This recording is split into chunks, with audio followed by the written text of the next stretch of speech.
Phone tapping కేసులో మాజీ CM KCR కు సిట్ నోటీసులు ఇచ్చింది. నందినగర్ లో నివాసానికి వెళ్లిన సిట్ అధికారులు అక్కడ నోటీసులు ఇచ్చారు. రేపు మధ్యాహ్నం 3 గంటలకు కేసీఆర్ ను ప్రశ్నించనున్నారు.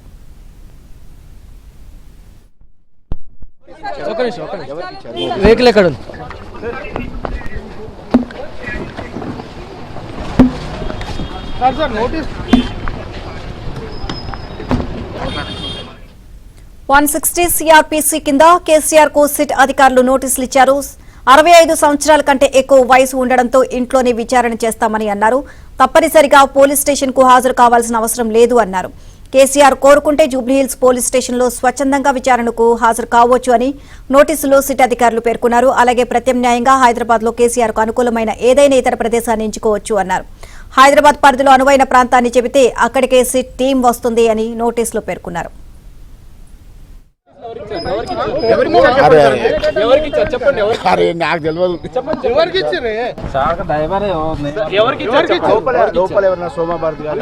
భారత్ వాళ్ళు ఎవరు లేరు, సార్ పిఏకి ఇచ్చిర్రు అంతే.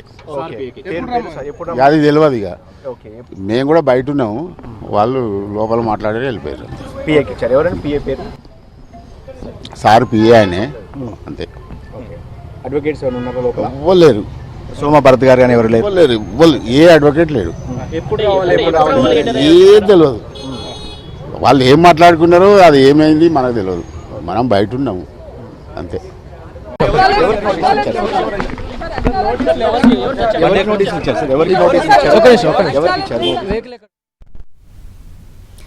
ఇక సిట్ నోటీసులకు సంబంధించి మరిన్ని అప్డేట్స్ మా క్రైమ్ కరెస్పాండెంట్ ప్రవీణ్ అడిగి తెలుసుకుందాం. ప్రవీణ్, కేసీఆర్ కు సిట్ నోటీసులు అందించింది, అది కూడా రేపు మధ్యాహ్నం 3 గంటలకు విచారణ జరుగుతుంది అని చెప్తున్నారు. సో ప్లేస్ మాత్రం కేసీఆర్ కే వదిలేశారు. మీరు ఎక్కడికి వచ్చి విచారణ చేయమన్నా సరే మేము విచారణ చేయడానికి రెడీగా ఉన్నాము అని చెప్పడం జరిగింది. ఓవరాల్ గా దీనికి సంబంధించి అప్డేట్స్ ఏంటి? ప్రస్తుతం అయితే మాత్రం కేసీఆర్ కు నోటీసులు ఇచ్చారు. 160 సిఆర్పిసి కింద నోటీసులు అయితే జారీ చేయడం జరిగింది. అయితే కేసీఆర్ ఎక్కడ కోరుకుంటే అక్కడ విచారణకు మేము అందుబాటులో ఉంటాము, విచారణ చేస్తామంటూ కూడా సిట్ అధికారులు స్పష్టం చేసినటువంటి పరిస్థితి. సాయంత్రం 4 గంటలకు కేసీఆర్ నుంచి సమాచారం రావాల్సి ఉంది. ఎక్కడ వీలవుతుందనేటువంటి సమాచారం అతని ఆదేశాల మేరకే విచారణ జరిపేటువంటి అవకాశం ఉంటుంది. ఎందుకంటే సిఆర్పిసి 160 ఏం చెప్తుందంటే 60 సంవత్సరాలు పైబడినటువంటి వ్యక్తులు కావచ్చు కేసులో విచారణ జరపాలని ఒకవేళ భావిస్తే మహిళలను కానీ వికలాంగులు కానీ మైనర్లను కానీ విచారణ జరపాలని భావించినప్పుడు వారు ఎక్కడ అనుకూలంగా ఉంటుందో ఆ ప్రదేశంలోనే విచారణ జరపాలనేది చట్టం చెప్తుంది. ప్రస్తుతం సిఆర్పిసి అదే అంశం చెప్తుంది. కాబట్టి కేసీఆర్కు 65 ఏళ్ల కంటే పైబడి ఉన్నాయి కాబట్టి కేసీఆర్కే ఎక్కడ విచారణ జరపాలనేటువంటి అంశాన్ని సిట్ అధికారులు వదిలేసినటువంటి పరిస్థితి ఉంది. నందినగర్లో కొద్ది నిమిషాల క్రితమే సిట్ అధికారులు వారి స్టాఫ్కు నోటీసులు ఇచ్చినటువంటి పరిస్థితి ఉంది. అయితే సాయంత్రం 4 గంటల లోపు ఆ అంశానికి సంబంధించి క్లారిటీ ఇచ్చేటువంటి అవకాశం అయితే కనపడుతుంది. ఇక రేపు జరగబోయేటువంటి విచారణలో చాలా కీలకమైనటువంటి విచారణగా మనం భావించాల్సి ఉంటుంది. ఎందుకంటే ఇప్పటి వరకు హరీష్ రావుని విచారణ జరిపినా, కేటీఆర్ని విచారణ జరిపినా, లేదా సంతోష్ రావుని విచారణ జరిపినప్పుడు కేవలం వీళ్ళు వ్యక్తుల యొక్క ఫోన్ నెంబర్లు ఇచ్చి ఎస్ఐబి అధికారులతో ట్యాప్ చేయించారనేటువంటి అభియోగాలు, ఎస్ఐబి అధికారులతోటి తరచూ వీళ్ళు కాల్స్ మాట్లాడినటువంటి ఆరోపణలు, ఈ కేసులో ఉన్నటువంటి నిందితులతోటి వీళ్ళకి పరిచయం ఉంది, ఎంతో కొంత ఈ కేసుకు సంబంధించి వీళ్ళకి నాలెడ్జ్ ఉందనేటువంటి సమాచారంతో 160 సిఆర్పిసి కింద నోటీస్ జారీ చేసి విచారణ జరిపారు. కానీ రేపు కేసీఆర్ విచారణ అనేది చాలా భిన్నంగా ఉండేటువంటి అవకాశం అయితే కనపడుతుంది. ఎంటైర్ తెలంగాణ రాష్ట్ర వ్యాప్తంగా ప్రస్తుతం అయితే మాత్రం ఈ ఫోన్ ట్యాపింగ్ కేసు అనేది రాజకీయంగా పెద్ద చర్చకు దారి తీసినటువంటి నేపథ్యంలో ఫైనల్గా కేసీఆర్ని విచారణ జరిపితే ఈ కేసు ముగింపు దశకు వచ్చినట్లే మనం భావించాల్సి ఉంటుంది. ఎందుకంటే ఈ కేసులో 2024లో కేసు నమోదైతే 2 ఏళ్లు గడుస్తుంది. కేవలం ఒక్క ఛార్జ్షీట్ మాత్రమే ఫైల్ అయింది.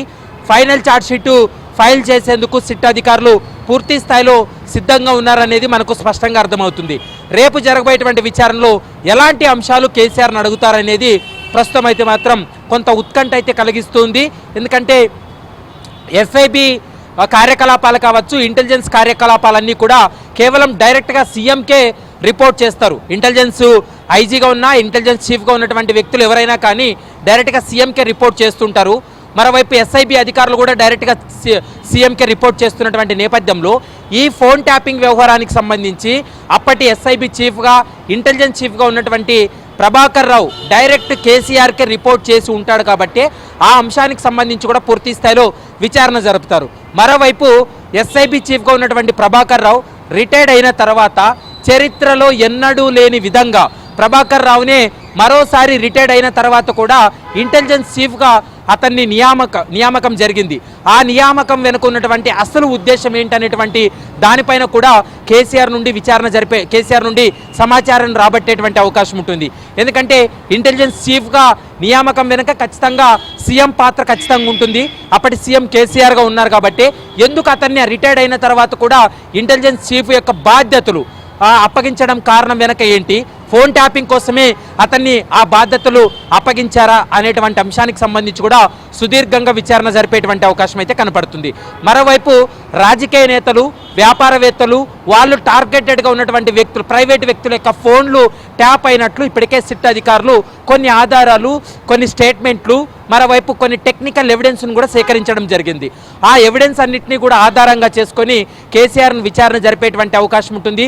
కేసీఆర్ ఆదేశాల మేరకే తాము పనిచేశామంటూ కూడా, అప్పటి బీఆర్ఎస్ సుప్రీం ఆదేశాల మేరకే పనిచేశామంటూ ఇప్పటికే ఈ కేసులో కీలక నిందితుడిగా ఉన్నటువంటి రాధాకిషన్ రావు ఇచ్చినటువంటి స్టేట్మెంట్ ఉంది కాబట్టి ఆ స్టేట్మెంట్ ఆధారంగా చేసుకొని కేసీఆర్ను కూడా ప్రశ్నించేటువంటి అవకాశాలు అయితే కనపడుతున్నాయి. రేపు మధ్యాహ్నం 3 గంటలకు మీరు ఎంచుకున్నటువంటి ప్రదేశంలో అందుబాటులో ఉండాలి.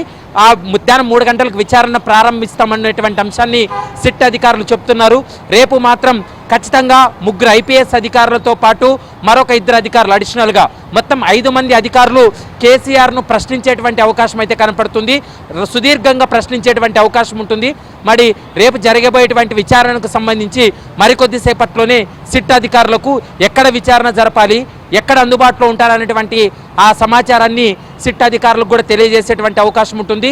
ఒకవేళ విచారణకు రేపు రాలేకపోతున్నానని సమయం కోరేటువంటి అవకాశం కూడా ఆ కేసీఆర్కు ఉంటుంది కాబట్టి మరి ఏమైనా సమయం కోరుతారా లేదా సిట్ అధికారులు ఇచ్చినటువంటి నోటీస్కు స్పందించి రేపు విచారణకు అతను సహకరిస్తారా లేదా అనేది మాత్రం చూడాల్సినటువంటి అవసరం ఉంటుంది.